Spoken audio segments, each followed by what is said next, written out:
Senhor presidente, meu cordial bom dia, meu bom dia a todos e a todas, servidores, trabalhadores e trabalhadoras. A história, ela nos ensina muito.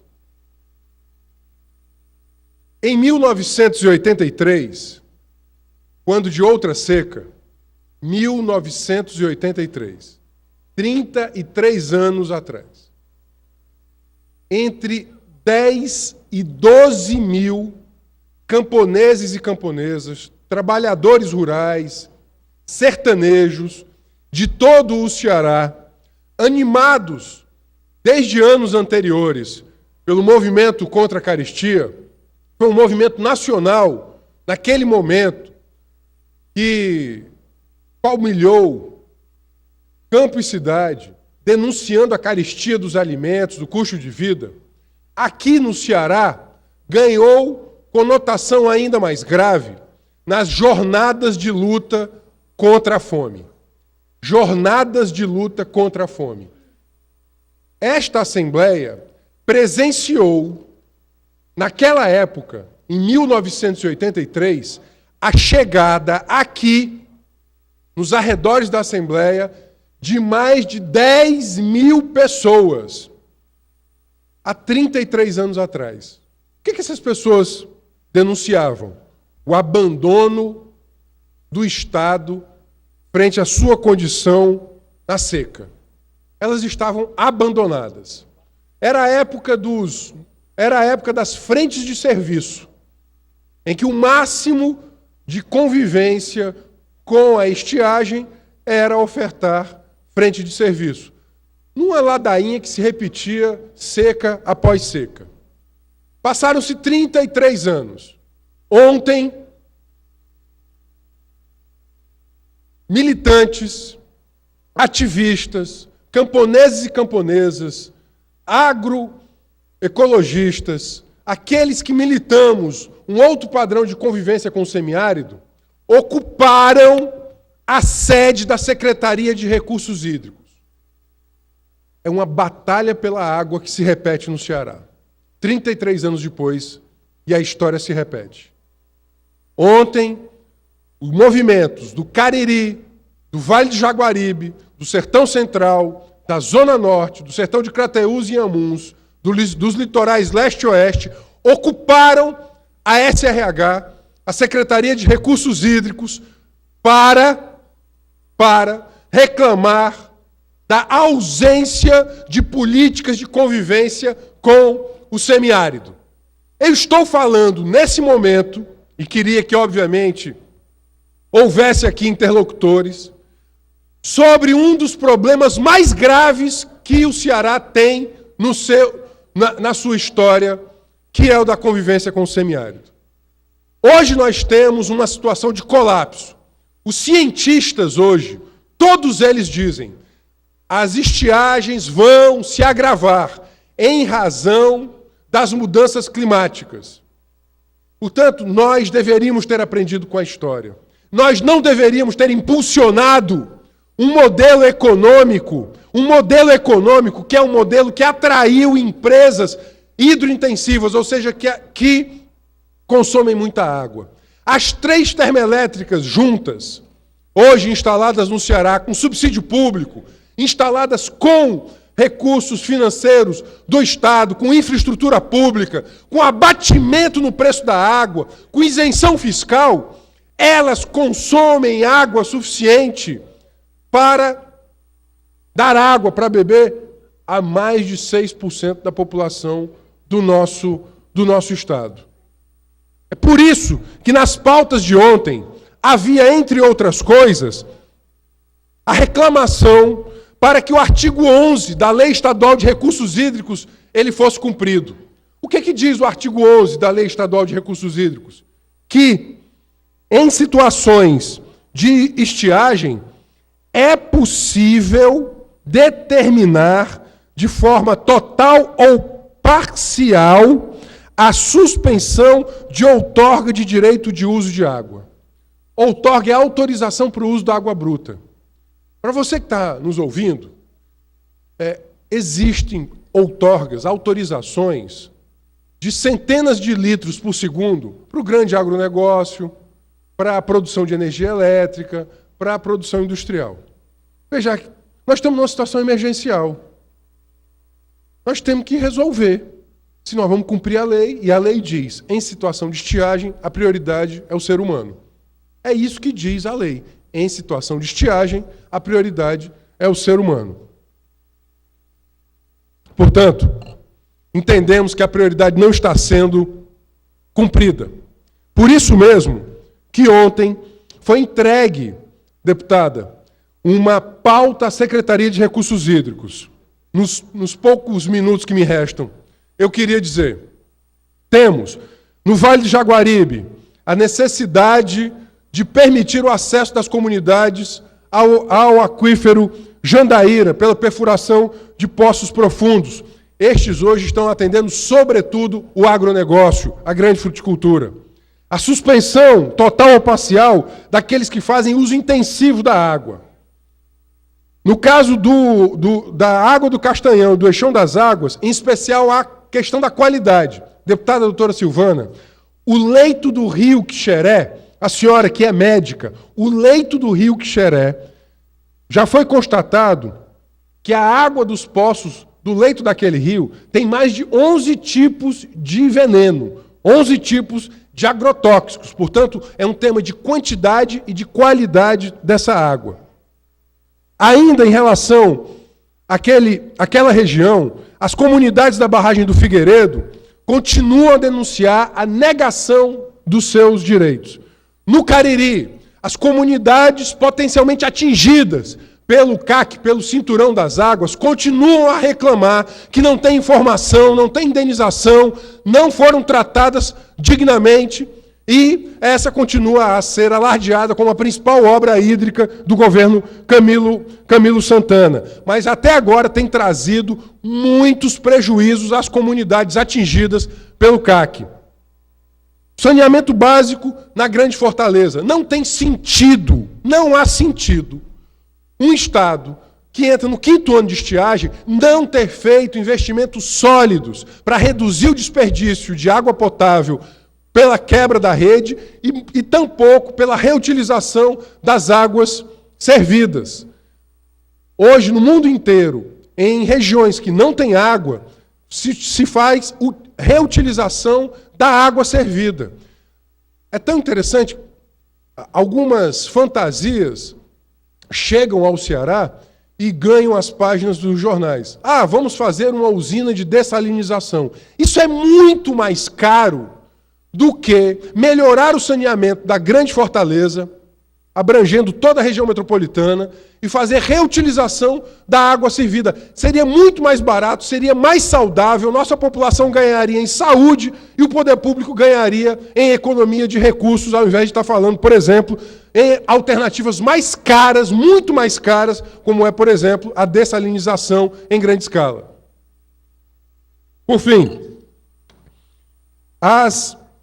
estas pautas, elas devem ser tratadas diretamente pelo governador e pelo seu secretário de Recursos Hídricos. O governador, há pouco, deu uma entrevista dizendo que, se necessário, fecharia as térmicas. Eu me espanto com, talvez, o desconhecimento do governador quando ele utiliza a expressão condicional "se necessário".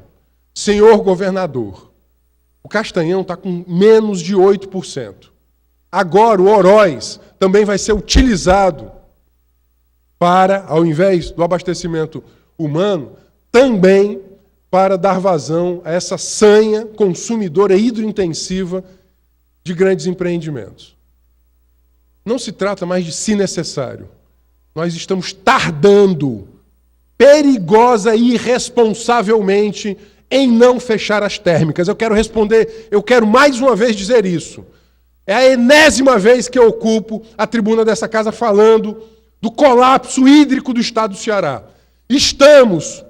Está o governo, perigosa e irresponsavelmente, a cada dia, a cada minuto, a cada segundo que ele deixa as térmicas abertas, são 700, 800, 900 litros por segundo que deixam de ir para o abastecimento humano e vão, sobretudo, para essa matriz energética. Isso é perigoso e irresponsável. Não é mais se necessário, necessário está. Por isso, foi um erro ter atraído, por exemplo, uma matriz industrial que consome 900 mil litros por segundo, movidos a carvão mineral, que vai jogar mais efeito estufa, vai causar mais efeito estufa na nossa atmosfera e causando, portanto, mais estiagem. Nós estamos no século XXI lidando com temas que o século XIX já tinha aprendido a lidar. Para concluir, eu queria, a exemplo do que os cearenses fizeram na década de 80, naquela seca, que resolveram ocupar as ruas de Fortaleza, na jornada contra a fome, ontem, organizações sociais, organizações sindicais, organizações de igrejas, militantes ambientalistas ocuparam a Secretaria de Recursos Hídricos. Ocuparam a Secretaria de Recursos Hídricos numa batalha pela água. Nós temos que nos juntar a eles. Eles e elas que lá estavam, camponeses e camponesas, fizeram um alerta muito grande a todos nós, ao governador Camilo Santana, ao seu secretário de Recursos Hídricos: a água é um direito, a água não é mercadoria. Nós não vamos ver a população do Ceará morrendo de sede, enquanto isso, a gestão de recursos hídricos carrear água para grandes empreendimentos. Eu queria aqui deixar a minha solidariedade do nosso mandato, do nosso partido, a estes homens e mulheres que corajosamente vieram do Cariri, do Vale do Jaguaribe, do Sertão do Crateús, do Sertão dos Inhamuns, do Sertão Central, da Zona Norte, e ontem ocuparam a SRH, saíram de lá com uma pauta já de uma nova audiência para o dia 10 de agosto, para que a sua situação seja concretamente resolvida. Resolvida. Portanto, ao tempo que eu exerço aqui a minha fala de indignação e de apoio de solidariedade, de indignação com a situação, mantida, sobretudo, por uma gestão leniente em relação ao trabalhador e à trabalhadora rural do estado do Ceará, eu quero dar o meu apoio e solidariedade a eles. Convivência com o semiárido não é a tecnologia de convivência dos pobres com a pobreza. Não é querer dar dignidade à miséria. Convivência com o semiárido não é carro-pipa, passando, inclusive, muitas vezes, despejando água, cuja qualidade há de ser conferida sempre na casa das pessoas. Convivência com o semiárido era não ter atraído empreendimentos econômicos que geram pouco emprego e consomem muita água e poluem o meio ambiente. Isso não deveria ter sido feito, mas é necessário corrigir. Convivência com o semiárido é desenvolver tecnologias de baixo custo que permitem o armazenamento de água em pequenas comunidades, em pequenos produtores e a produção da sua subsistência. A convivência com o semiárido é, sobretudo, permitir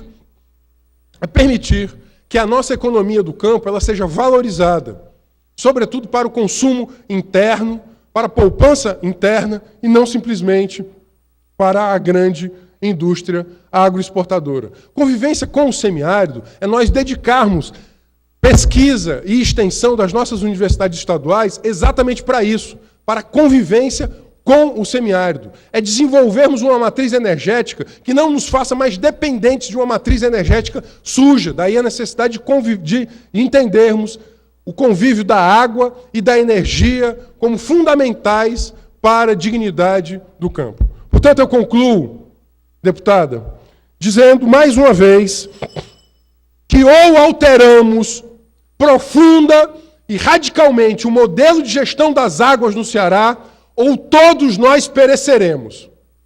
Nós não podemos ser cúmplices, eu não serei cúmplice de um governo ou de uma geração que vai, em pleno século XXI, cometer os mesmos erros dos séculos passados.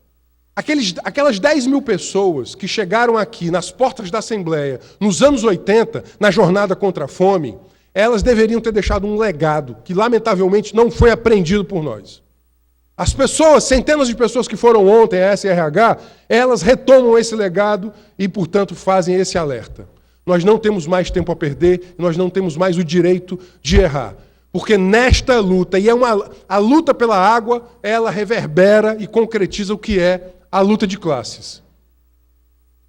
A água é disputada como um insumo pela economia, eu concluo, não mais que um minuto, para que as populações saibam que a água é um direito humano e assim deve ser tratado e garantido. E nós temos que ter investimento, sobretudo, nas comunidades tradicionais, nas comunidades rurais, para que a convivência com o semiárido não seja a convivência do mais pobre com a pobreza, mas, sobretudo, a luta por sua dignidade. Portanto, senhor Camilo Santana, a história lhe colocou na cadeira de governador do Ceará num tempo histórico muito delicado. É necessário estar à altura do seu desafio.